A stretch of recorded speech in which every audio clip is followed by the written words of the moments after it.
Salam Pak Bunyan. Katanya Marga Mulia ada pemilihan kepala desa ya? Iya betul.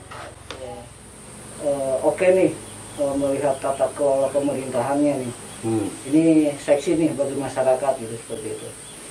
Nah, mungkin saya pengen tanya-tanya sedikit ke Pak Bunyan. Apa sih yang menjadi orientasi mencalonkan kepala desa? Kumaha eta teh Kang caritana Kang? Campur-campur aja. Campur santai. Ngopi santai. Jadi pertama memang kita sangat turut prihatin melihat kondisi desa pada hari ini ya.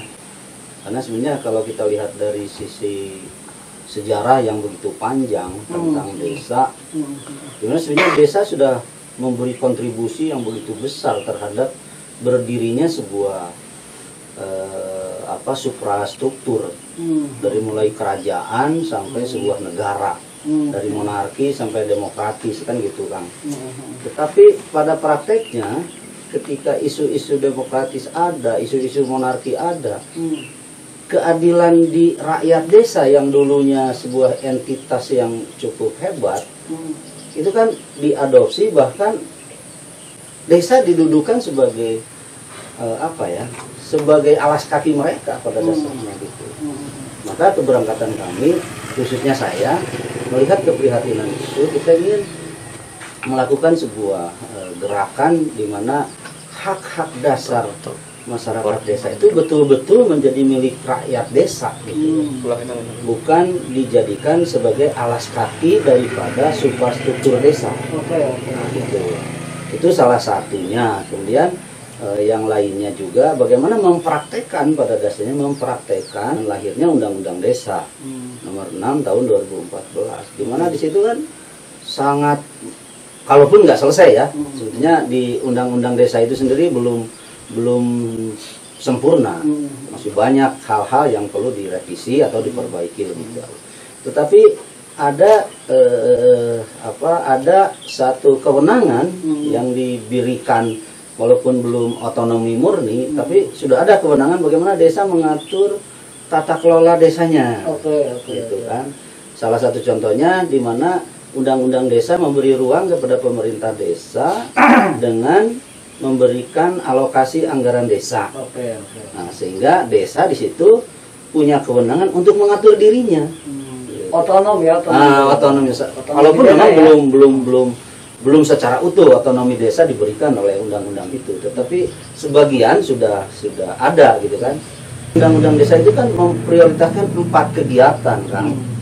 Ada yang disebut Prukades, produk unggulan kawasan pedesaan, di mana masyarakat desa itu punya aktivitas, kegiatan usaha, sehingga itu berlu disupport oleh pemerintah desa, sehingga skala usahanya itu betul-betul menjadi suatu hal yang bermanfaat bagi masyarakat. Kemudian juga di sisi lain mereka naik gitu, popularitas, kemudian lain sebagainya. Dan pemerintah desa perlu memfasilitasi itu yang pertama. Yang kedua, ada yang namanya BUMDes, Badan Usaha Milik Desa. Itu undang-undang itu mengatakan seperti itu.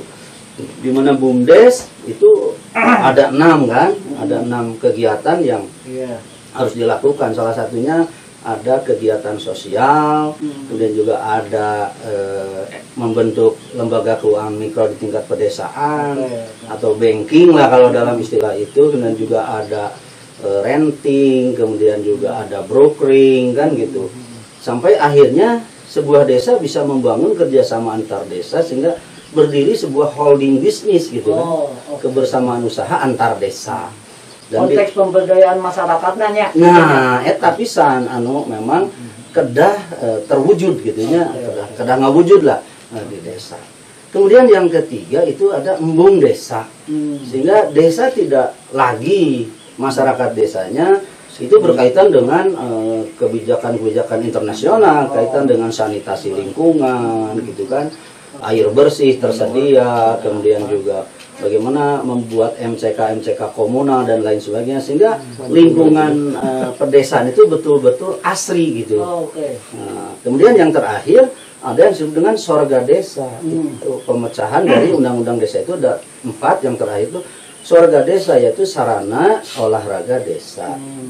Di mana pemerintah desa harus gitu kan punya kewajiban memfasilitasi melahirkan atlet-atlet kegiatan olahraga apapun sebenarnya, sehingga khusus misalkan di Pangalengan ya, saya sampaikan bahwa Pangalengan telah melahirkan atlet kelas dunia dari tahun 65, bukan hanya Opik Hidayat hari-hari yang lalu gitu kan, tapi ada Unang gitu, itu sudah sampai waktu itu dia juga di skala internasional masuk. Itu orang Pangalengan. Orang Pangalengan. Dan yang terakhir itu Taufik Hidayat, orang Pangalengan juga gitu kan. Upami telepak eta teh aya anu pendayung teh orang. Nah, orang Pangalengan juga jadi atlet nasional kan di dayung. Kan lucu, Pangalengan aya Cilunca lega, tapi itu pernah ngelahirkan perenang jago.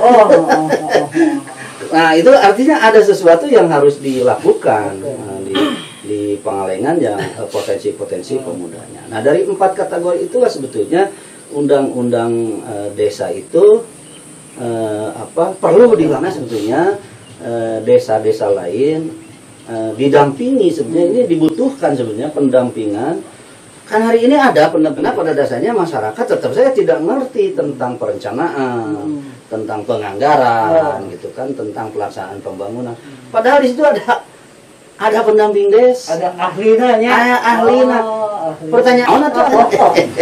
Boleh atau makanya, Iya. Itu saya kira dengan pertanyaan tadi, apa sih yang memotivasi saya untuk ikut di kancah kontestasi pilkades? Itu ya intinya akan memoga ilmu saeutik kemudian disebut tadi di akhirat itu ilahi, maka ya kita salah satunya yaitu niatan, salah satu mengamalkan ilmu itu kan ibadah gitu kan.